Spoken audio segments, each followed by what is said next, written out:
যে রাধে সে চুলো বাঁধে প্রবাদটি সাধারণত এমন মানুষকে বোঝাতে ব্যবহার করা হয় যিনি একসঙ্গে অনেক দায়িত্ব নিখুঁতভাবে পালন করতে পারেন। ফুটবলের মাঠে এই প্রবাদটি যদি কারোর সঙ্গে সবচেয়ে বেশি মানিয়ে যায় তাহলে সেই নামটি হতে পারে রদ্রিগো হার্নান্দেজ কসকান্তে, যাকে বিশ্ব চেনে রদ্রি নামে।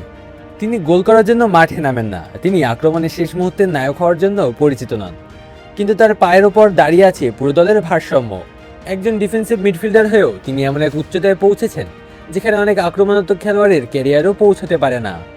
বড় খেলোয়াড়রা মুহূর্ত তৈরি করেন আর কিংবদন্তিরা পুরো ইতিহাস বদলে দেন। রদ্রির গল্পও ঠিক তেমনই। তিনি শুধু ম্যাচ জেতাননি, তিনি প্রমাণ করেছেন ফুটবলের সবচেয়ে গুরুত্বপূর্ণ জায়গাগুলোর একটি হলো সেই জায়গা যেখানে আলু কম পড়ে কিন্তু দায়িত্ব সবচেয়ে বেশি থাকে।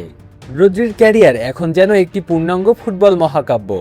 জাতীয় দলের হয়ে বিশ্বকাপ জয়, ইউরো জয়, উয়েফা নেশনস লিগ জয় থেকে শুরু করে ক্লাব ফুটবলের champions league, premier league, FIFA club বিশ্বকাপ সহ প্রায় সব বড় ট্রফি তার হাতে উঠেছে।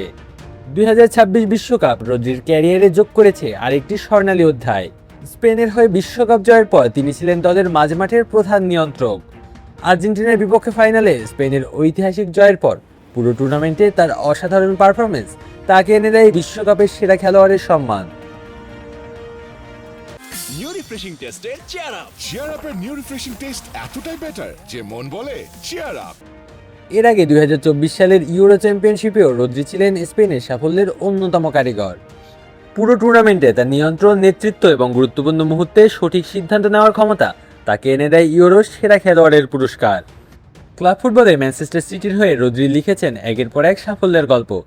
2022-23 মৌসুমে সিটির প্রথম চ্যাম্পিয়ন্স লিগ জয়ের নায়ক ছিলেন তিনি। ইন্টার মিলানের বিপক্ষে ফাইনালে তার করা গোল শুধু একটি ট্রফি এনে দেয়নি, বরং তাকে জায়গা করে দেয় ক্লাব ইতিহাসের পাতায়।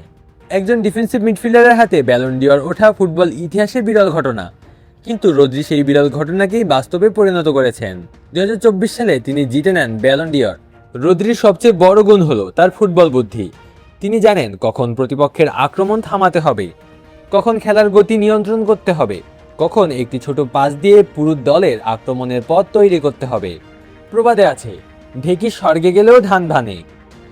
রদ্রির ক্ষেত্রেও তার কাজের ধরন বদলায়নি। বড় মন, ছোট ম্যাচ কিংবা ফাইনাল, সব জায়গাতেই তিনি নিজের দায়িত্ব পালন করে গেছেন একই নিষ্ঠায়। তার ব্যক্তিগত অর্জনের তালিকা ঈর্ষণীয়।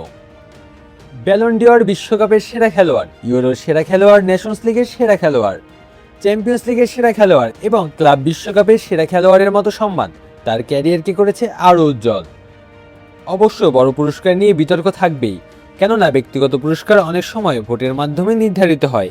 কিন্তু স্পেন ও ম্যানচেস্টার সিটির সাফল্যে রদ্রির অবদান নিয়ে প্রশ্ন তোলার কোনো সুযোগ নেই। আরেকটি প্রবাদ আছে, রতনে রতন চেনে, গুণী চেনে গুণ। ফুটবল বিশ্ব সময়ের সঙ্গে বুঝেছে রদ্রির আসল মূল্য। তিনি হয়তো সবসময় শিরোনামের প্রথম পাতায় থাকেন না, কিন্তু তার কাজের গুরুত্ব ট্রফির পর ট্রফিতে লেখা হয়েছে। রদ্রিগো হার্নান্দেজ, তিনি প্রমাণ করেছেন ফুটবলে সব নায়ক গোল করেন না, কেউ কেউ পুরো খেলাটাকেই নিজের নিয়ন্ত্রণে নিয়ে নেন।